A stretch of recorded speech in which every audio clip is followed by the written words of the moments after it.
je vous présente Héloïse Steyart. Elle est autrice, bibliothérapeute, tu dis si je dis des bêtises, mais en même temps c'est ce qui Oui, est oui, sur le t'inquiète truc pas. de l'éditeur, donc ce serait dommage.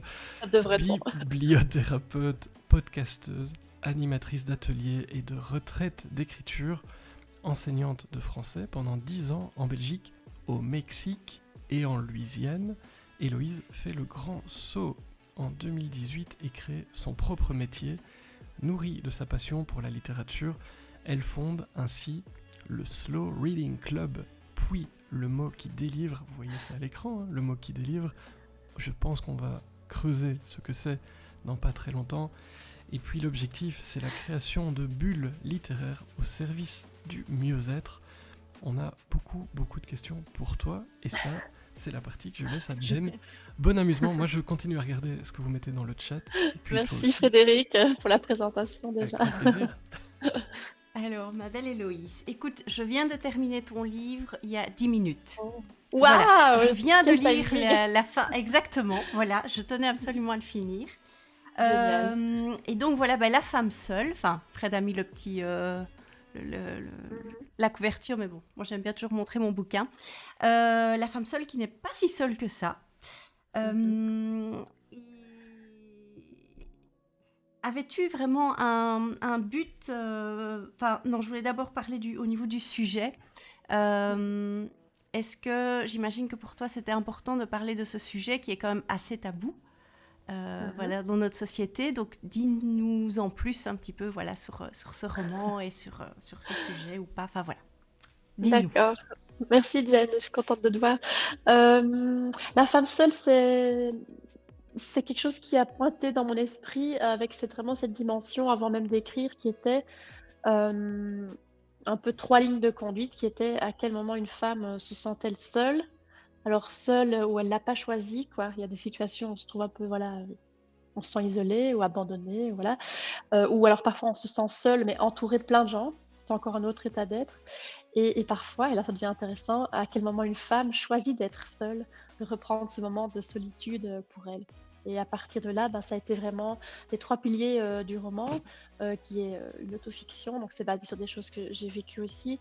Et je me suis rendu compte que justement, je ne devais pas être la seule à ressentir certains états d'être qui sont simplement ceux d'une femme qui tombe amoureuse, qui choisit de se mettre en couple hétérosexuel, qui se marie, qui s'engage, qui fait un premier enfant, un deuxième, qui a aussi envie de développer son potentiel, sa carrière, et à un moment donné, ça coince. Et c'est là que ça devient très compliqué parce que je pense que le sujet tabou dont tu as parlé, hein, Jen, c'est que je suis pas sûre que, peut-être que c'est en train de se libérer de plus en plus, mais je suis pas sûre que toutes les femmes osent vraiment dire qu'il y a des moments où, même si c'est la vie qu'elles ont choisie, clairement, il y a des choses qui sont pas si drôles ou des moments où on se sent pas comprise par rapport à ceux qui nous entourent, aussi bienveillants puissent-ils être, etc. Et donc j'ai commencé à écrire là-dessus en retraçant vraiment à partir de la rencontre de deux personnes, comment on se met en couple, comment une femme choisit sa liberté ou non dans le couple ou hors du couple, et à partir de là, aller tracer vraiment tout un chemin de femme jusqu'à ce qu'elle trouve in fine, donc il y a aussi du feel good, hein, elle trouve ou retrouve cette identité qui est la sienne parce qu'elle a osé, elle s'est autorisée à aller reprendre des moments de solitude pour elle seule, quoi. Voilà. Oui, mais c'est vrai que tu parles d'autorisation, c'est comme si dans ce livre, tu autorisais, en fait, enfin, il y a une sorte de sororité où tu autorisais, en fait, les femmes à se dire « Ah, je ne suis pas seule Ouais, j'espère. En tout cas, si c'est reçu comme Comment ça, ça je suis super contente. Et c'est vrai que le livre est sorti à la mi-octobre 2023, donc il y a quelques mois. Et c'est chouette quand on entend vraiment les retours, on reçoit les retours de lectrices essentiellement, mais il y a aussi des hommes qui l'ont lu. Là, je suis super contente de me rendre compte qu'elles ont reçu cette autorisation de la voix de mon héroïne, Elena. Je sais que ça a justement provoqué des discussions, des échanges en rencontres littéraires, en dédicaces, à la foire du livre, etc. Où quelque part c'est réjouissant de se dire que cette petite intuition d'autrice qu'on avait à l'intérieur de soi, je ne dois probablement pas être la seule, elle a suscité vraiment des dialogues une fois que le livre est sorti. Donc ça me réjouit à chaque fois. ». Et tu parlais d'hommes, justement. Moi, je me posais la question, ça serait bien une version homme aussi. Je ne sais pas Ouais, ce que tu en ouais. penses. Tout à fait. C'est très marrant que tu en parles parce que, justement à la fin du livre de Bruxelles, en dédicace, j'étais assise à côté d'un homme d'une soixantaine d'années.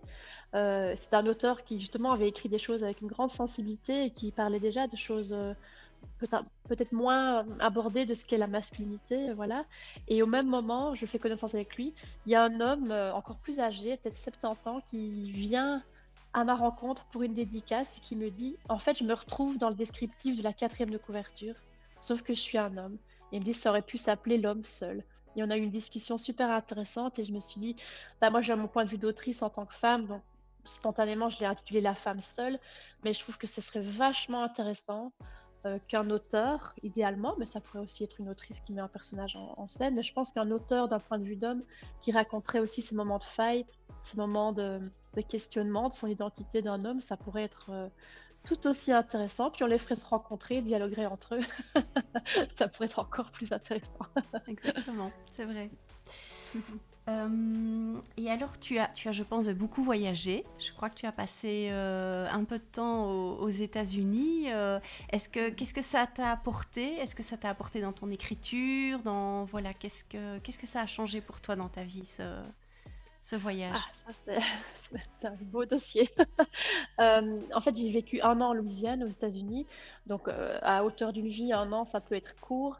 Et en même temps, vivre un an dans un pays étranger, ça nous laisse vraiment le temps de se sentir un peu appartenir à cette région, ce pays ou une ville. Et c'est une année qui m'a fortement marquée parce qu'en plus, elle était vraiment à la croisée du chemin où justement je venais de me marier. Et en rentrant, on a eu notre premier enfant. Donc c'est un peu cette parenthèse heureuse aussi de ces moments de couple qui voyagent, qui découvrent des choses ensemble, d'une part. Donc c'est un peu aussi tout ce qui était du domaine de je vis certaines choses avant d'entrer dans la parentalité. C'est un peu cette période encore un peu golden age, quoi, où on peut profiter plein de choses. Rassurez-vous, on profite de plein de choses après aussi. Et les États-Unis, surtout la Louisiane, m'a beaucoup marqué parce que c'est une ville avec un brassage culturel historiquement aussi de tellement de choses que c'est une ville qui pour moi n'est pas exactement comme les autres aux États-Unis. Elle a vraiment une âme, un ancrage très profond et une ouverture d'esprit. Et tout m'a parlé, tout m'a conquise. Je veux dire, la nourriture, la musique, le jazz. J'entendais un petit peu Frédéric évoquer le jazz tout à l'heure, mais moi je suis pour qu'on garde le jazz. J'adore le jazz. Je mets du jazz. Euh, Ok. Mais bon, c'est un seul vote, hein. Et ce qui aussi m'a fortement touchée, c'est que j'ai été de plus en plus sensibilisée à une sorte de magie, parce qu'elle est vaudou là-bas. Il y a vraiment une pratique ancestrale et une connexion spirituelle à beaucoup de choses. Et j'ai rencontré une prêtresse vaudou, et je l'évoque un peu dans La femme seule, parce que j'ai aussi évidemment puisé dans mes propres expériences pour faire vivre des choses à mon héroïne. Et en rentrant, j'ai repris ma vie de femme en Belgique, je suis devenue mère, j'ai repris le chemin du travail, et je sais que, peut-être pas dans l'immédiat, mais avec quelques années de recul, je me suis dit: «Cette ville, c'est ma ville de cœur, la Nouvelle-Orléans. Le Bayou, j'ai un attachement tellement profond que j'aimerais bien y retourner». Et j'étais surprise moi-même que ces souvenirs reviennent au moment de l'écriture de La femme seule. Alors c'était pas du tout prévu. Et pour revenir à la couverture du livre, au moment de faire la couverture, je discutais avec mon amie graphiste Perrine Dessine qui a fait l'illustration, et on parle de plein de choses. Et elle me dit: «Mais pourquoi tu ferais pas un truc par rapport à la Louisiane?» Et je dis: «Mais attends, le livre ne parle pas de la Louisiane, c'est La femme seule». Puis elle me regarde, elle me dit: «Mais est-ce que tu te rends compte que tu as quand même parlé de ça, ça, ça, ça dans le livre, c'est la Louisiane?» Et là, c'était comme une sorte de choc de me redécouvrir, de me rappeler que la Louisiane était quand même vachement présente à un certain moment dans le roman. Et je vais pas tout spoiler, mais on la retrouve aussi vers la fin quand même. Et je me dis: «Mais bon sang, évidemment». Et donc cette couverture que vous voyez, bah, c'est un peu un petit clin d'œil à ces cyprès qui baignent, dont les racines baignent dans le bayou. Donc c'était un petit clin d'œil pour me sentir rattachée aussi à cette partie de ma vie, et surtout à ce pays, enfin cette région merveilleuse, quoi. Voilà. D'accord. Et qu'est-ce que tu avais comme but en écrivant ce roman? Au moment où tu l'écrivais, quel était ton but ou l'envie en tout cas que tu voulais Ouais. voilà, donner Pour être tout à fait honnête, je l'ai commencé, je n'avais pas du tout de prétention de le porter en maison d'édition, et cetera. C'était vraiment une écriture de l'urgence, c'était un Mhm. jaillissement, au sortir du déconfinement de 2020, à savoir qu'on était resté quoi? Quelques mois, voilà, chez nous, en famille avec nos enfants. J'avais des enfants en bas âge, ils étaient tout petits. Mon premier avait 3 ans et mon second avait 1 an je sais qu'il y a quelque chose qui m'a vraiment fait me sentir coincée. Je l'ai pas bien vécu, à 100 parce que j'ai l'impression qu'on m'a un peu coupé les ailes. J'étais en train de créer mon entreprise, ça marchait du tonnerre, je sentais que j'étais en train de trouver vraiment ma place, mon alignement par rapport à un métier que j'avais créé, qui m'épanouissait. J'avais l'impression, entre guillemets, d'avoir trouvé un équilibre, voilà, vie de famille, vie de mère, vie enfin indépendante, et cetera. Et j'ai l'impression, c'est très égoïste, c'est très égocentré, tout ça, mais j'ai vraiment l'impression que ce Covid, ce confinement est venu un peu torpiller tout ce qui a été bien mis en place. Et là, je me suis retrouvée que mère, voilà, à ramasser des duplos tous les soirs à quatre pattes. Heureusement, j'ai des podcasts dans les oreilles pour me sentir faire autre chose. Et ça m'a rappelé que si je n'étais pas autre chose que mère, en fait, j'ai tout fait, quoi, vraiment.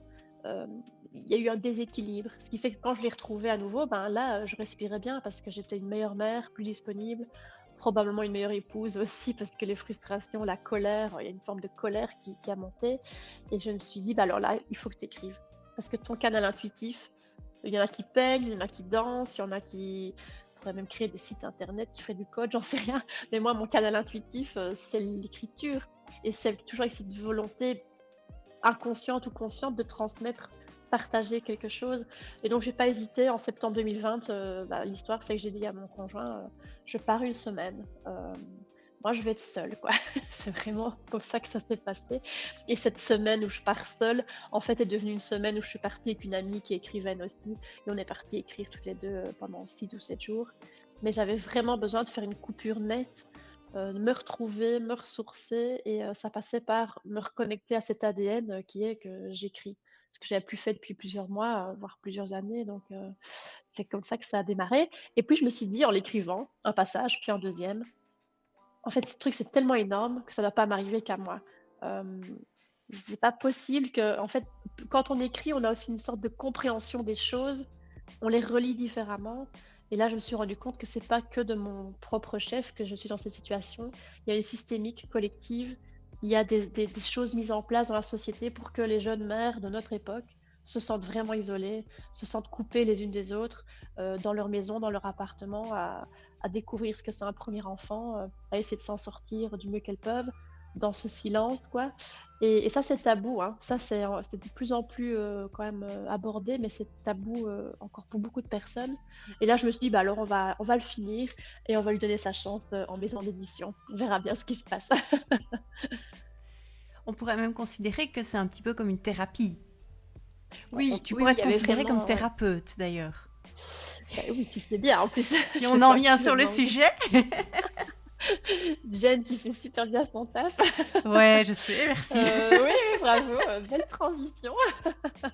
Oui, évidemment, avant d'écrire ce livre, bah, je suis formée en bibliothérapie et je suis bibliothérapeute, donc je connais et je suis profondément convaincue du pouvoir, cathartique, libérateur, apaisant, des mots et donc en tant que lectrice, j'ai déjà eu tellement de livres qui m'ont fait du bien dans ma vie à des moments très ponctuels. C'est très intéressant de se dire que potentiellement, quand tu passes du côté de l'écriture, très humblement, tu peux peut-être toucher certaines personnes qui, elles aussi, vont te dire un jour, «En fait, ça m'a fait du bien» et oui, donc c'est vraiment thérapeutique. Le thérapeutique, ça peut adoucir, ça peut faire du bien, ça peut aussi être confrontant et remuant et avec La femme seule, je sais qu'il y a des personnes qui l'ont acheté et qui m'ont dit: «Je lirai, mais pas tout de suite. Je sens le sujet, je vois où ça va aller et j'attends encore un petit peu». Donc le thérapeutique, ça peut être vraiment je le lis, je le dévore, pendant toute une nuit ou 2 parce que ça dit tellement ma vie, ça me parle, et cetera et d'autres, oui je vois, ça va les remuer, c'est un petit poil à gratter qui va venir chipoter auprès de certaines choses un peu sensibles à l'intérieur de soi mais, et c'est génial parce qu'on peut être nous-mêmes en tant qu'auteur ou autrice. Je ne sais pas s'il y en a qui sont j'imagine des auteurs et des autrices ici, qui écoutent. Bah, nous-mêmes, en fait, on peut se faire du bien aussi, quoi, de découvrir notre petite voix intérieure qui ressort et qui se met sur un écran et en fait, on se dit: «Ah ouais, c'est moi qui suis en train de dire ça, quoi».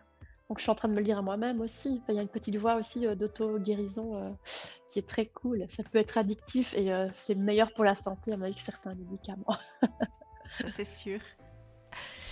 Et alors, voilà, donc, que tu parlais de bibliothérapie, ben voilà, moi, on me pose souvent la question, qu'est-ce que la bibliothérapie? Mhm. C'est très vaste, c'est très... donc, toi qui es un peu l'initiatrice, l'inquisitrice en Belgique de la bibliothérapie, vas-y, la porte est ouverte. Euh, Qu'est-ce que la Bon, bibliothérapie, Héloïse? alors Jennifer, tu me reprends parce que tu es formée en bibliothérapie, donc si jamais j'oublie des choses, tu me le dis. Allez, ok. Bah, moi, je pars très très souvent sur l'étymologie des mots parce que je trouve qu'elle est très révélatrice. Là, c'est l'étymologie grecque qui dit en fait biblios, ben, les livres, et thérapie, ben, thérapeia. Et thérapeia, en fait, ça veut dire simplement prendre soin d'eux. Et ça peut aussi être simplement prendre soin d'eux en résonance avec. Donc, c'est qu'il y a une personne, par le vecteur du livre, qui va pouvoir être attentive à une autre personne. Donc, grosso modo, c'est une partie, ça peut être conseiller des livres, recommander des livres à une personne en fonction de ce elle nous a dit, ce qu'elle a confié, des questionnements existentiels, un moment douloureux, ça peut être une rupture, un deuil, ça peut être des problèmes relationnels, familiaux, amicaux, parentage aussi, etc. Et à partir de là, bah, une personne qui est sensibilisée aux mots, à la lecture, peut conseiller des livres, des remèdes littéraires à une personne. On peut être bibliothérapeute, mais je dis toujours qu'un libraire, une bibliothécaire, même un auteur, même votre meilleure copine qui a lu un bouquin et qui vous dit ça, c'est pour toi, je te le prête, c'est vraiment déjà faire acte de bibliothérapie. Alors à partir de là, tout peut faire du bien. L'histoire, parce qu'on se projette dedans, on a l'impression qu'on raconte une part de notre vie, on se sent un peu moins seul, c'est ce qu'on vient d'aborder ici. Ça peut être simplement aussi la poésie, le choc esthétique, parce que le choc esthétique, que ce soit en littérature, en peinture ou autre, ben, ça vient débloquer des émotions, ça vient libérer des émotions, et autant les libérer et les vivre pleinement que de les refouler. On dit toujours mieux vaut dehors que dedans, hein, donc autant les libérer. Et les mots ont ce pouvoir certains mots sont connotés d'une manière ou d'une autre qui vont venir un peu appuyer sur un bouton et faire relâcher colère, pleurs, éclat de rire, etc. Et sinon, bah, après, la bibliothérapie, ça peut aussi se pratiquer en groupe, en collectif. Ce sont des ateliers, des moments d'échange avec des exercices, de lecture à voix haute, de texte. Euh, on passe de la lecture à des moments de création pour aller vers l'art-thérapie. Et puis après, bah, surtout échanger. Cette parole qu'on échange d'une personne à un thérapeute ou dans le groupe, tout le monde partage un petit peu son ressenti par rapport à un texte. Et là, je dis toujours attention que c'est pas la critique littéraire. On ne demande pas à un expert ou un philologue romaniste de faire un brillant exposé sur ce qu'il a compris. C'est vraiment parler avec son cœur, parler en jeu, dire en fait là, moi, ça me parle ainsi, ça me touche de telle manière. Et dans un groupe, ça peut être très beau. Et je crois que Jade, tu l'as déjà vécu hein, à plusieurs moments. On entend aussi comment les autres perçoivent un même texte qui n'est pas toujours reçu de la même manière. Certains vont s'accrocher à une phrase, d'autres vont plutôt réagir sur un autre moment du texte. Et ça mène des échanges feel good qui font du bien à tout le monde. J'essaie de résumer parce que parfois je donne 2 jours de formation complète, hein. Oui, mais tu as très bien résumé, tu as très bien résumé. Et donc tu fais, voilà, comme tu disais, des ateliers personnels, donc voilà, avec une seule personne, et puis alors des ateliers en groupe. Pour toi, quelle est vraiment la différence entre les deux, à part qu'il y a un groupe ou une personne seule, mais qu'est-ce qu'il y a plus quand c'est personnel, ou qu'est-ce qu'il y a, voilà, quel est le petit truc en plus en groupe ou Il y a 2 éléments différents, c'est que, en individuel, on va vraiment être dans la notion assez réelle quand même de la thérapie, Ouais. de l'accompagnement, du suivi, au pouls à pouls, dans le spécifique, dans le vécu, d'une personne. Sauf qu'on va vraiment, bah, passer par le vecteur du livre à chaque fois. Je vais quand même conseiller des livres, mais la personne va revenir, elle aura lu un de ces livres conseillés, on va pouvoir encore en parler, faire un feedback et surtout faire des rattachements entre ce qu'elle vit elle-même, ce que ce livre lui a permis de comprendre, d'intérioriser. Et il y a une notion qui reste très importante en thérapie, qui est le huis clos. On est vraiment dans une salle où le confidentiel est respecté, ce qui fait que certaines personnes vont parfois plus oser s'ouvrir sur des sujets plus sensibles qu'en groupe. quoique pouvoir donner des ateliers collectifs régulièrement avec des groupes sur 1 an, 2 ans, 3 ans parfois, on voit qu'il y a quand même un climat de confiance et de confidentialité qui peut aussi s'installer dans un groupe. Maintenant, quand je parle de groupe, je pense que globalement, c'est quand même plus souvent un moment hybride entre effectivement un vrai aspect thérapeutique de relâchement d'émotions. Il y a déjà eu des pleurs, il y a déjà eu des confidences délicates aussi dans les ateliers collectifs, mais cette valeur feel good de partage, de rire, de convivialité, on peut amener un petit cookies, on amène des bulles pour Noël, il y a vraiment ce côté encore plus de lien social qui fait du bien à beaucoup de personnes. Je crois que c'est un petit peu plus axé sur le feel good quand même, plutôt ce moment de relaxation, de décompression, plutôt que de thérapie pure, quoi. Oui. J'espère que c'est assez distinct pour tout le monde comme ça. Oui, exactement. Une question, madame. Toi, t'as une question? S'il te Ah ben plaît. voilà, allez, On me vas-y. glisse une question dans l'oreillette, c'est Oui, faux, vas-y, je vas-y. viens de l'inventer. Non, tu disais bibliothérapeute, on se demande, du coup, dans les coulisses, est-ce qu'il y a une formation? Est-ce qu'il y a des études? Comment est-ce que les gens qui nous écoutent et que ça intéresse peuvent le devenir ou suivre des ateliers? Comment on trouve ça? Oui, alors moi j'ai été formée à Paris auprès d'Aurélie Raymond, qui elle-même a été formée par Régine de Tendel. Donc si je refais la généalogie des formés en bibliothérapie, Régine de Tendel est vraiment la pionnière en France. C'est elle qui a un petit peu importé le concept nord-américain par le Québec en francophonie. Donc je suis un peu la troisième disciple dans la généalogie. Et au niveau de la Belgique, j'étais la première à proposer des formations. Parce qu'on m'a demandé une première fois, une deuxième fois, et au bout d'un moment, je me dis, ben, il y a tellement de demandes on va concrètement monter un programme qui va répondre à la demande de tout le monde. Donc ça fait 5 ans que je forme des gens. Je ne les compte plus. J'ai formé des personnes qui peuvent être médecins, bibliothécaires, libraires, des personnes comme vous et moi qui ont simplement cette passion et qui peut-être un jour aimeraient envie de proposer des ateliers tout aussi différents et intéressants les uns que les autres, des professeurs de yoga, des infirmières, enfin voilà. Cette formation, je la donne souvent une fois par trimestre. Mais avec la sortie du livre, j'ai plutôt fait une fois par semestre. Et donc la prochaine aura lieu à l'automne 2024, probablement au mois d'octobre. Ça, c'est pour ma part. Sinon, je sais que maintenant, bah, la demande explose, hein. Donc, il y a aussi des formations qui sont données, je crois, du côté de Namur, c'est l'Institut Narration, où c'est plutôt orienté vraiment atelier d'écriture thérapeutique, art-thérapie. Je ne sais pas s'ils le font encore, mais je connais 2, 3 personnes qui se sont formées à Namur aussi. Et je pense que le bagage est assez costaud, sérieux. Au niveau académique belge, universitaire ou haute école, ce n'est pas encore le cas. Mais aux États-Unis, il y a des cursus universitaires qui sont proposés, alors retenez-vous bien, depuis les années 30. La bibliothérapie est née en 1916 aux États-Unis. Et à partir des années 30, il y a déjà des universités qui formaient des bibliothécaires et d'autre côté, des universités qui formaient des médecins qui ont proposé des cursus d'option, hein, pas un major, pas un cursus principal, mais optionnel sur la bibliothérapie. Et je pense que j'ai vu, je crois que c'est à Milan, si je ne dis pas de bêtises, mais en tout cas une université italienne qui commence à en proposer. Moi, j'ai bon espoir que ça arrive quand même en francophonie, en bachelier. Je sais qu'il y a de plus en plus de bibliothécaires qui m'appellent parce qu'elles font leur TFE sur la bibliothérapie.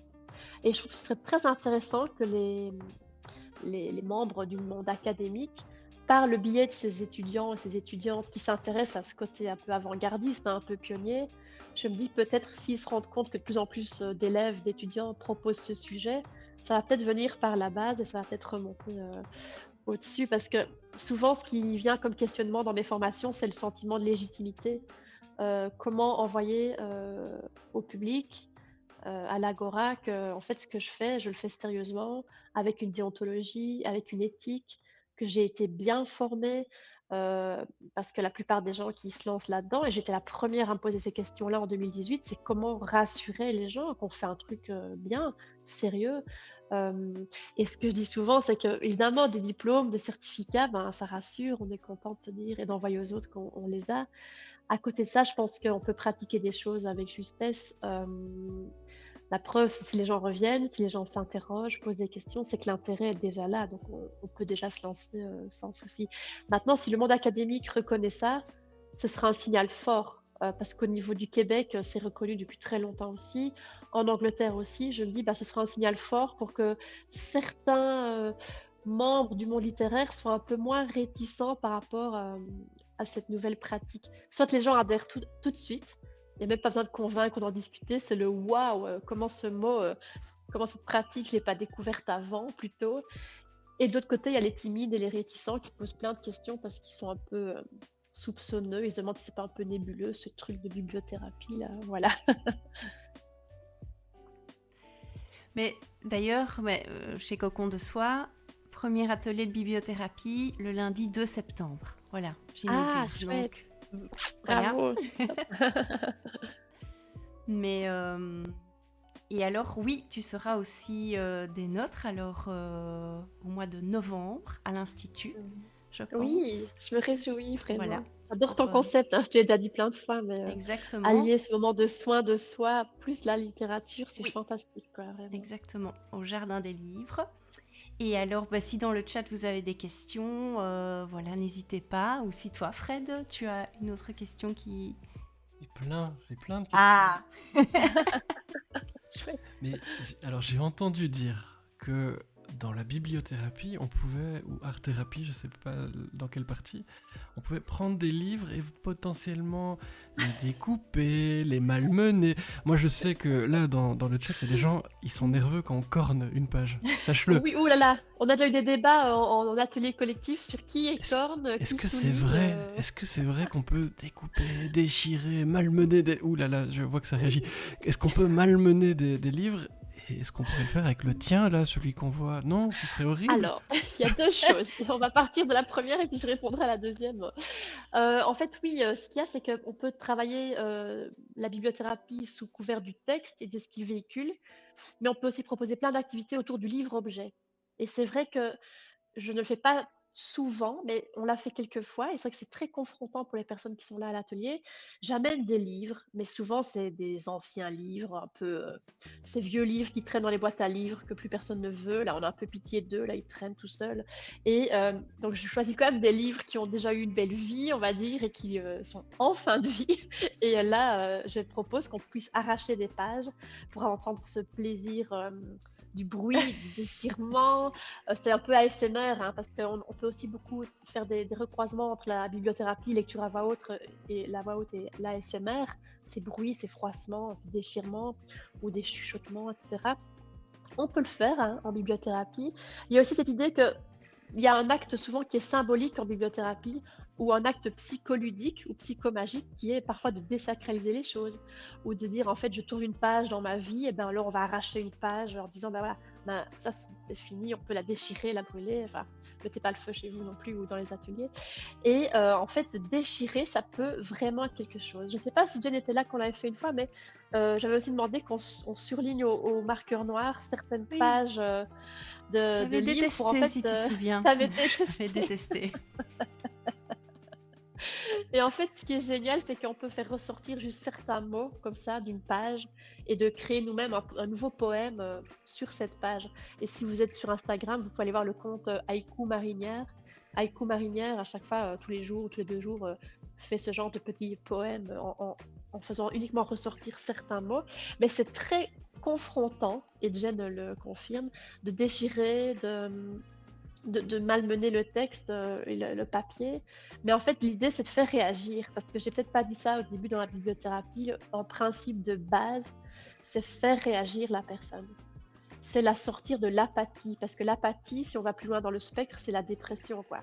L'anesthésie totale de tout sentiment, de toute réaction. Donc même quand quelqu'un comme Jen me dit « j'aime pas » ou « ça ne me va pas », en fait, c'est génial parce que j'amène la personne... Je suis un peu sadique. En fait, je trouve ça fantastique de voir quelqu'un réagir parce que je me dis d'une part, il ou elle ose s'affirmer devant un groupe, il ou elle ose dire ce qu'elle pense. C'est pas rien. Il y a des gens qui sont plutôt à arrondir les angles, à allonger les murs. Donc quelqu'un qui réagit, c'est lui rappeler sa propre voix, son propre pouvoir d'expression. Donc rien que pour ça, ça vaut la peine. Ensuite, mon livre, vous pouvez effectivement faire ce que vous voulez. Il vous appartient. Les livres appartiennent à tout le monde. Mais lisez-le quand même avant, s'il vous plaît. Je ne pourrais pas faire ça, nous dit Fanny Jaune. Le livre, pour moi, n'est pas un objet. Mais ce qui est génial, c'est qu'on suscite beaucoup des débats, hein. Parfois, je fais des petits débats, on fait 2 teams et moi, je suis neutre et je suis la médiatrice de ce débat. On a déjà fait des débats justement sur comment malmener, écorner un livre. Il y a des pour et des contre. Je sais qu'on avait bien rigolé au moment de la sortie du livre du prince Harry. On a fait un gros débat, qui va l'acheter, qui va pas l'acheter, qui le lira en cachette dans le rayon du Carrefour. Enfin, il y a toujours des petits débats comme ça qui peuvent aussi du coup dynamiser la soirée. Souvent, en fait, c'est fun. Pour revenir au feel good, ce débat, quel qu'il soit, ça rappelle aussi la multiplicité des points de vue, parce qu'une des grandes vertus de la littérature, et je pense que le monde en a besoin pour l'instant, vu le climat politique chez nous et autour, de l'altérité. C'est rappeler aussi qu'on a le droit d'avoir des points de vue différents. Et plus on lit, plus on est en train de déguiser notre esprit critique, mais aussi un livre, il nous aide, il nous ramène à se mettre dans la peau de l'autre. Et à partir de là, on peut mieux comprendre l'autre. Donc le débat, c'est aussi rappeler ça de temps en temps dans certains ateliers, qu'on a le droit de pas être d'accord.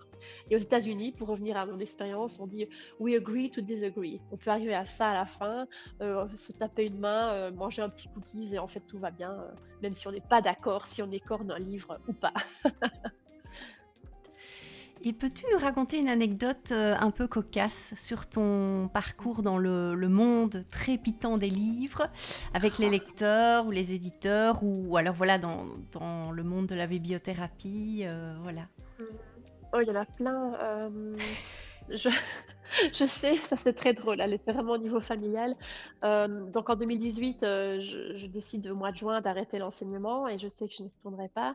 Et donc fin août, j'ai lancé mon activité en septembre et j'ai encore ces hésitations. Est-ce que j'ose lancer? J'ai quasiment créé un métier qui est quasiment taillé sur mesure pour qui je suis, quoi. Et alors en plus de dire je vais me lancer comme bibliothérapeute, en 2018 c'était assez kamikaze, hein. Je sais pas ce que j'avais en tête, mais je l'ai fait. Et j'avais envie de me sentir un peu boostée, que les gens me donnent confiance en moi. Et je voulais téléphoner à ma maman, fan number one, et mes parents étaient dans le sud de la France en vacances. Et je me dis si je l'ai au téléphone, c'est bon, quoi. Je sentirai mes ailes qui vont pousser, je vais y aller. Sauf qu'en fait, c'est mon père qui a décroché le téléphone de ma mère. Et quand je dis j'aurais mieux fait de me taire en fait, mais j'ai sorti tout ce que j'avais à sortir, sauf que c'est mon père qui l'a reçu. Et j'ai senti un vent d'angoisse. J'ai senti qu'il était, mais qu'est-ce qu'elle va faire, ma fille là, bibliothéra quoi. Enfin, et donc ça c'était très drôle parce que c'était déjà un premier test. Et depuis, mon père est un méga fan et super content de tout ce que je fais. Mais je sens vraiment cette crispation dans le silence à l'autre bout du téléphone. Mais qu'est-ce qu'elle est en train de nous faire là? Et je trouve que c'est un test intéressant de sentir à quel point on est vraiment engagé dans une vision qu'on a de ce qu'on veut faire. À côté de ça, c'est pour la bibliothérapie. J'ai aussi eu au niveau du monde littéraire des choses très intéressantes avec certains auteurs un peu plus âgés qui, en salon ou quoi, veulent un peu nous raconter comment c'est le monde de l'écriture et un peu de mansplaining, un peu d'explication de voilà, je t'explique un peu les rouages du système et je suis en train de ben, merci, mais il y a parfois des attitudes un peu condescendantes ou un peu patriarcales pour le coup que voilà, moi qui suis une bonne féministe, parfois je suis toujours preneuse de bons conseils, mais je trouve qu'il y a certains vieux boomers, désolé, c'est y en a quelques-uns qui sont sur Twitch, mais je me dis, ouais, ça, on aurait pu se passer de ce conseil-là, genre, je vais te la raconter, je vais t'expliquer la vie, bon. Voilà, et je suis très contente d'avoir rencontré d'autres autrices qui m'ont dit qu'elles ont eu ce sentiment-là aussi parfois. Et inversement, je reviens au début de notre discussion, j'ai rencontré ces auteurs là, voilà, ce bonhomme de 60 ans qui avait des choses fantastiques à transmettre sur la jeunesse, etc. Donc je veux pas mettre tout le monde dans le même panier, mais il y a parfois des personnes qui se crispent aussi sur le style littéraire parce que c'est un style très particulier et qui est ma voix propre. Et certaines personnes sont plus dans le classicisme d'une forme de littérature et donc c'est plus questionnant pour eux. Est-ce que c'est vraiment de la littérature voilà, il y a de tout dans le monde littéraire. Mais, c'était ma question d'après, mais quelle transition exceptionnelle. Mais parce que je t'ai écouté attentivement, le sujet de la femme seule, j'ai l'impression, je me trompe pas trop, que c'est un sujet universel. Ça parle à beaucoup de gens qui nous écoutent et qui nous écouteront en replay, je n'en doute pas une seconde. Mais c'est quoi comme format de roman? C'est un essai? C'est un Mhm. roman? C'est autre chose Oui. que tu as envie de définir? Parce que les étiquettes, finalement, elles sont Oui, bien les utiles. étiquettes. Mais Mhm. en gros, la question, c'est est-ce que c'est un essai un peu sérieux, en fait, sur ce sujet-là? Ou est-ce que c'est Ouais. quoi ta voix propre? Tu parlais de ta voix propre. Mhm. C'est quoi ta voix? Oui. Alors déjà, moi je l'avais mis, tu vois, quand on prépare son manuscrit, qu'on l'envoie aux éditeurs, etc., aux maisons d'édition, moi j'avais mis autofiction. À savoir que l'autofiction, c'est vraiment partir de son vécu, etc. Mais de base, il y a un pacte de lecture qui est qu'on rentre dans le fictionnel parce que nos propres souvenirs, et Nancy Houston en parle souvent dans L'espèce fabulatrice notamment, notre propre vécu, même si on le raconte nous-mêmes, nos souvenirs, notre subjectivité, c'est nous qui nous racontons sous un prisme, alors que d'autres pourraient le raconter différemment. Donc de base, déjà parler de soi en littérature, et Annie Ernaux en parle aussi très bien, c'est déjà tromper la réalité, parce que c'est un prisme. Donc l'autofiction, c'est ça. Et en fait, quand mon éditrice m'a appelée pour me dire, en fait, c'est bon, on a super envie de le porter avec toi, elle me dit, on va mettre roman, parce que c'est Elena, c'est pas Héloïse. Et Elena, c'est écrit en elle, c'est pas je. Donc l'autofiction, elle dit je pense pas. Et surtout qu'il y a des moments où on part vraiment dans des choses beaucoup plus fictives. Il y a un basculement, où il y a des choses qui me sont clairement pas arrivées. Donc c'est vraiment un roman. Mais ma voix propre, ce que j'ai reçu, c'est que certaines personnes au début l'ont lu et ont eu un peu du mal, les 15 premières pages, à rentrer dans ce rythme en fait. Et j'ai une amie qui est docteur en lettres qui m'a dit, mais en fait c'est vraiment une mélopée, c'est très musical, il y a des sonorités, c'est un peu comme de la poésie, de la prose poétique, sauf qu'elle est étirée sur 200 pages. Donc, et alors beaucoup de personnes m'ont dit, mais à un moment donné on bascule, et c'est comme si on entendait ta petite mélodie intérieure, ta petite voix à toi qui tourne dans ta tête. Donc je crois que c'est un roman parce qu'il est aussi construit qu'une dramaturgie. Moi, je suis coach littéraire, donc j'accompagne des personnes qui écrivent, je les aide à finir leur manuscrit. Donc il y a plein de ressorts techniques qui font dire aussi qu'on est dans du littéraire ou du fictif, ou du roman, parce qu'il y a vraiment tout ce côté dramaturgie, engrenage, il y a vraiment des techniques d'ouverture, de fin de chapitre, etc. Donc je pense pas que ce soit un essai, parce qu'un essai, il y a vraiment une volonté d'engagement, de philosophie explicite, voire informative, voire argumentative. Il y a des messages qui passent, ça c'est clair. Mais j'ai une petite intuition depuis longtemps, parce que je suis vraiment engagée notamment dans le féminisme, mais pas que, dans plein de choses, la parentalité, etc. Je me rends compte que c'est beaucoup plus subtil de le faire passer sous couvert de l'artistique, de l'esthétique, que d'y aller de manière frontale en mode militantisme pur. Et il le faut, ça joue son rôle aussi. Donc je crois que non, ça c'est pas un essai, c'est vraiment un objet littéraire. Roman pour l'instant. Si quelqu'un veut l'appeler autrement, je suis ouverte à de nouvelles étiquettes. Et tu parlais justement d'écriture poétique. Tu as été d'ailleurs invitée par Lisette Lombé il y a quelque Ouais. temps à la Maison de la Poésie. Donc voilà, raconte-nous un petit peu. Ouais, ça c'est un beau souvenir. Pour la petite histoire, il y a des rencontres incroyables dans une vie. Et parfois, on ne se rend pas toujours compte dès le départ qu'elles étaient là. Mais en 2018, avant de me reconvertir, j'ai fait un burn-out. Et donc, pendant 2 mois, j'étais vraiment à l'arrêt, en grand questionnement sur pas mal de choses. Et une pulsion, ça a été de m'inscrire à un atelier d'écriture, ce que j'ai plus fait depuis longtemps. Et il n'y a pas de hasard. J'arrive à cet atelier d'écriture et on me dit, ah, tu connais Lisette Lombé? Et je dis non. Je dis, ah, bah, c'est marrant parce qu'elle a fait un burn-out aussi l'année passée ou 2 ans avant. Elle est venue à cet atelier d'écriture. Et là, de base, je me dis, il y a quelqu'un qui est en train de faire ce que je suis en train de faire et qui est déjà un peu plus avancé sur le chemin. Et donc, je la contacte. Je lui dis, voilà, j'hésite à me lancer, à travailler dans l'écriture, etc. Elle m'a dit, il n'y a pas de hasard, il n'y a que des rendez-vous. Elle m'a donné plein de conseils par les réseaux sociaux pour me lancer. Et c'est marrant parce qu'on ne rencontre pas une personne, et c'est bien qu'on en parle sur Twitch, hein, sur une plateforme en ligne comme ça. On peut rencontrer des personnes à travers les réseaux sociaux qui peuvent nous envoyer des signaux très forts. Ça, c'est pour le point de départ. Puis on s'est croisés, on s'est écrit, on a fait plein de choses. Je l'ai interviewé dans mon podcast. Et puis quand le livre sort, en octobre, elle me fait un vocal le lendemain. Elle me dit, je l'ai acheté, j'ai acheté ton livre, c'est fantastique. Elle m'encourage énormément. Et je la vois comme une marraine. Mais je pense elle est la marraine de plein de personnes, hein. C'est incroyable, cette générosité de cœur, cette disponibilité. Et je pense que le livre est sorti. Et je pense que, ouais, 3-4 jours après, elle m'a dit: «Bon, je te la fais à la flamande, est-ce que tu es libre tel jour, maison de la poésie? Voilà le cachet, j'ai envie que tu sois là». Et dans ma tête, j'avais toujours vu comme quelqu'un que j'admire, mais un peu comme si je l'avais mis sur un piédestal, cette marraine, mais un peu loin là, qui fait des trucs incroyables, qui est publiée, à Paris, qui voyage à l'international. Je me Beaucoup de suis dit: charisme, «Waouh!» hein. Ouais. Ouais. Et elle est en train de m'inviter, donc là, j'étais en train de me taper et dire: «Mais je rêve». Évidemment, j'ai dit oui. Je dis: «Je ne sais pas encore ce que je vais faire, mais je dis oui».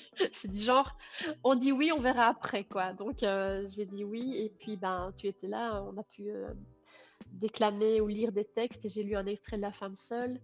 Et là, j'ai vraiment eu une sorte d'angoisse de me dire: «Est-ce que je suis à la hauteur?»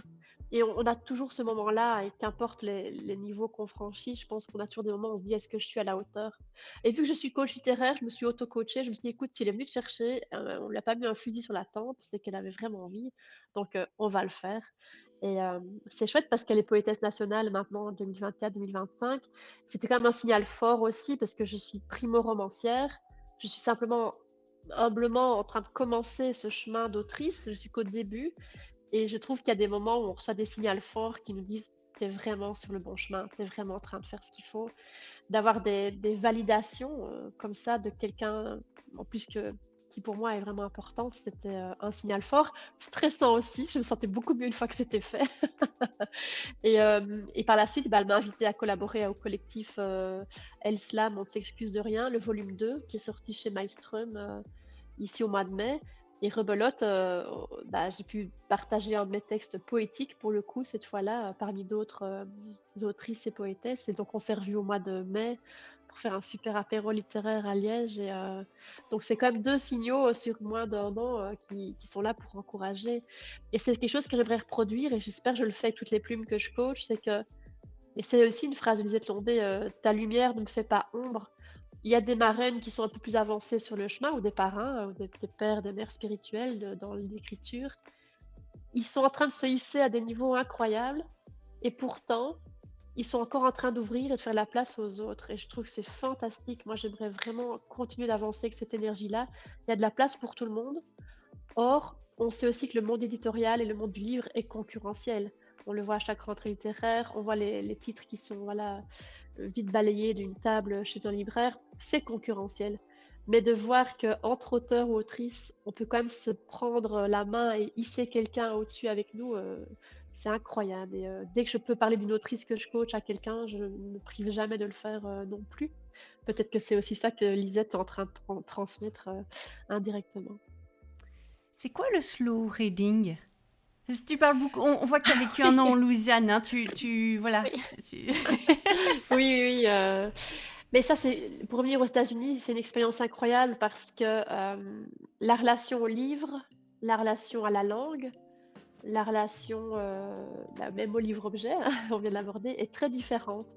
Les Américains sont beaucoup plus pragmatiques et ils sacralisent beaucoup moins de choses. Ça dépend, si on est vraiment des gros, religieux de la Bible Belt, mais il y a quand même des aspects moins sacralisés, par rapport à la langue, la grammaire. Il y a plein de gens qui, dans la langue orale, font des erreurs de grammaire, on les reprend pas, par exemple.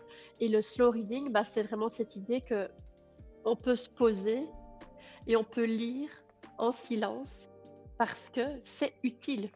Et eux, ils vont pas y voir le côté plaisir, ils vont y voir le côté utile. C'est bon pour le système mental, nerveux, etc. Et c'est un terme qui est venu d'une publication de Harvard Press en 2014-2015. Il y a eu un grand article, une grande recherche à Harvard qui a été faite sur le besoin urgent, nécessaire de ralentir. Parce que le monde, c'était en 2014, hein, c'était à 10 ans. Donc, si je refaisais l'étude maintenant, ce serait affolant, à mon avis, et affligeant. Le besoin de ralentir, reprendre le temps de lire calmement certaines choses pour la santé mentale, le système nerveux, mais aussi, et on le voit les effets parce que Trump a été élu en 2016, on voit les effets qui sont en train d'arriver en Europe, le besoin de relire sérieusement ce qu'on reçoit de la presse, de livres, d'essais, pour développer ou affûter notre esprit critique, quoi. Et c'était en 2014 et je pense qu'ils ne se sont pas trompés. Donc les gens qui lisent, ben, ça leur fait du bien, ça remet un état méditatif, ça a été prouvé, ça va faire activer le même système hormonal parasympathique que le yoga, la méditation. Donc ça, c'est pour le côté feel good et bien-être. Mais pour les enjeux, entre guillemets, du monde, il disait dans l'article que le slow reading est vraiment important parce que si on ne prend plus le temps de relire clairement des informations dans le détail, dans la finesse d'analyse de certaines choses, on courait des grands dangers. C'était en 2014 et ben voilà, il y a pas mal de choses au niveau mondial qui montrent que un peu plus de finesse d'analyse, ce serait bien pour les gens qui vont voter en France notamment bientôt. C'est pareil avec l'attention, parce qu'on voit Mm. le temps Oui, d'attention du cerveau est en train de chuter exact. chez beaucoup de gens avec l'analyse. TikTok, etc. Ouais, fait tout beaucoup, à fait. beaucoup, Oui, oui, beaucoup de c'est en mal. lien, c'est sûr. Il y a des analyses géniales. On en parlera un jour dans la boîte. Mm. Il y a une question traditionnelle, je peux pas m'empêcher de te la poser, parce que je sens Vas-y, oui. que des moments difficiles, les gens qui nous écoutent, nous, enfin tout le monde en a, j'ai l'impression. Bien Imaginons, sûr. parce que la boîte est magique, imaginons qu'elle Mhm. puisse te faire traverser le temps et que tu te Ouais. retrouves quand tu étais en burn-out. Tu Mhm. aimerais dire quoi à Héloïse qui vivait ce moment difficile-là avec tout ce que tu sais aujourd'hui? Parce qu'il y a beaucoup de gens qui sont peut-être là Ouais. maintenant pendant qu'on parle dans des moments un peu Oui, plus oui, tout à difficiles. fait. Et j'en ai rencontré beaucoup, beaucoup, beaucoup, justement à travers la bibliothérapie, de personnes en burn-out, en surmenage, etc. En fait, j'aurais envie de lui dire, arrête tes insomnies, arrête ta culpabilité, profite de ce temps offert pour ralentir, justement. Et in fine, j'y suis arrivée, mais j'aurais peut-être pu commencer un peu plus tôt. En fait, c'est accueille ce moment salvateur. C'est un moment salvateur. On vous offre du temps, idéalement grâce à un certificat médical, à un aménagement de notre caisse sociale qui est là pour nous dire, en fait, ton corps, il est en train de te foutre en l'air pour une raison, c'est de te préserver. T'as pas écouté les signaux, tu les as pas assez écoutés, donc on va faire un gros pétage de plomb. Comme ça, mon ami, tu vas m'écouter. Et en fait, si le plus vite possible, on pouvait l'intégrer sans culpabiliser, parce que notre relation au travail, notre valeur travail a été tellement poussée à bout, à bout, à bout, que la première impression, souvent, c'est la culpabilité parce qu'on se sent inutile à la société. Alors, évidemment, moi, ce que j'ai envie de dire à Héloïse à ce moment-là, c'est mais tout de suite, détends-toi, justement, va lire un livre, mais pas qu'un, lis tous les bouquins que tu as envie de lire, retourne au cinéma, va voir des expositions. Il y a un livre justement fantastique, c'est un roman graphique, c'est La légèreté de Catherine Meurice, qui a été victime des attentats de Charlie et qui a perdu beaucoup de gens proches. Elle était vraiment dans un moment de sidération et de mal-être profond. Et en fait, elle a voyagé à Rome et elle a été revoir tout ce qui était beau autour d'elle. Et c'est ça qui l'a ramenée dans un état de santé. C'est un livre qui est fantastique. Et en fait, j'aurais envie de dire à Héloïse à cette époque-là, mais perds pas de temps, va vite, vite, vite te reposer, lire, aller dans les musées et retrouver en fait cette capacité d'être inspiré par le beau, le vivant dans le monde. Et en fait, finalement, mon burn-out a été assez court, c'était 2 mois, ce qui est très, très court par rapport à des personnes qui peuvent vraiment avoir besoin de beaucoup plus de temps, parfois 1 an, 2 ans et plus. Parce que je pense qu'il y a un instinct très, très, présent de préservation qui a été assez vite de me remettre en atelier d'écriture et assez vite de découvrir ce terme de bibliothérapie qui m'a remise en marche très, très rapidement. Et très vite, j'ai compris qu'on va arrêter de culpabiliser, de lire au lieu de remplir un lave-vaisselle ou, enfin, je sais pas moi. Et ma psy me l'avait dit, elle avait dit: «Et si vous commenciez par faire quelque chose qui vous fait plaisir?» Et c'est vraiment bizarre parce que ce premier rendez-vous chez ma psy ou le deuxième après, le fait qu'on ait acté burn-out, elle m'a dit: «Faites quelque chose pour vous qui vous fait plaisir». Et en fait, je ne savais même plus spontanément me tourner vers un livre ou autre chose. J'ai zoné dans Liège, j'habite à Liège, mon fils était à la crèche, j'avais du temps pour moi et j'ai zoné mais comme un zombie, je ne savais plus où aller, si je devais aller dans un magasin, si je devais m'arrêter quelque part, boire un café. Donc on oublie tellement de prendre soin de soi, on peut donner tellement aux autres, on peut, vouloir répondre à tellement d'attentes et d'injonctions dans le monde du travail qu'on perd même cette sensation de qu'est-ce qui me fait du bien? Qu'est-ce qui me définit? Qu'est-ce qui me remplit? Et heureusement, progressivement, ça c'est revenu, là, en fait, moi, je dis merci le burn-out. J'ai compris plein de trucs grâce à ça. Il fallait peut-être que ça passe par là, aussi, quoi. Et quels sont tes projets pour les mois à venir, Héloïse? Ouh là là! Déjà, j'ai des projets pour toute ma vie et je dis toujours que je vais vivre vieille, Je m'ennuierai jamais. Pour être tout à fait honnête, là, la promo de La Femme Seule, c'était venu comme une belle, belle aventure, mais qui est venue s'ajouter à beaucoup de choses dans mon métier. On a eu aussi des événements familiaux, on a perdu des amis, enfin, on a eu quelques décès, des deuils à traverser. On a eu une année assez costaud au niveau famille aussi. Et ça m'a permis de me rendre compte que, vous voyez, je parle de ralentir. Et on a beau avoir compris certaines choses, parfois ça revient un peu de manière cyclique. Et là, j'ai compris que j'avais besoin de ralentir pour me remettre vraiment à fond dans l'écriture de mon deuxième roman. Et parfois plus trop me disperser. Je sais que j'ai envie de faire plein de choses avec plein de gens, mais à partir du moment où la fatigue revient, ou l'impression qu'on n'est plus disponible aux autres, il a fallu encore faire un peu pause, prendre des décisions qui devaient être les plus justes. Et donc pour l'instant, j'ai eu une grosse chance, c'est que j'ai reçu une bourse d'écriture et j'ai pu être invitée 2 semaines dans un château pour être en résidence d'autrice. J'en reviens. Et là, ça m'a rappelé une chose essentielle, c'est que c'est d'abord écrire. Je serai toujours là pour le soin des autres, ça fait partie de moi. Mais là, je suis en train. Allez, j'ai un bon 100 000 mots pour mon deuxième roman et j'ai encore des petites choses à peaufiner, mais je crois que mon premier jet sera terminé ouais, fin septembre au plus tard. Donc, pour ceux qui écrivent, vous savez, hein, il y a la dormance, on va le faire relire, bêta lecture, réécriture. Donc, le grand master projet, c'est j'espère qu'en 2025, mon deuxième roman sortira, on verra. Et à partir de là, j'aimerais trouver aussi une manière de repenser un peu mes activités pour ouais, remettre un peu plus de temps pour l'écriture personnelle parce qu'un premier roman, c'est facile à écrire quand c'est le jaillissement, l'écriture de l'urgence parce que ça doit sortir. Un deuxième roman, quand on fait la promo du premier, quand on continue toutes ces activités, il n'y a que 7 jours dans une journée, dans une semaine, il faut faire des choix. Donc, je pense que je vais un peu réorganiser encore certaines choses de mes activités professionnelles pour que Héloïse autrice puisse encore un peu plus se déployer par la suite. Voilà. Et on va te laisser le mot de la fin. Que dire? Euh, Mais je suis super contente déjà d'être sur Twitch parce que j'adore découvrir de nouveaux canaux pour rencontrer, échanger, etc. Donc, le mot de la fin, c'est que, ouais, pour revenir faire le lien avec Twitch, avec votre invitation, c'est très sincère, c'est pas bisounours, mais depuis que j'ai lancé le Moquis des livres en 2018, j'ai rencontré très peu de gens casse-couilles ou pas gentils ou imbus d'eux-mêmes. Non, mais je vais être Sauf franche, hein. vous deux. Non, pas du tout. En fait, c'est assez dingue parce que parfois j'ai l'impression d'avoir des shoots d'euphorie qui ne sont ni l'alcool, ni la drogue.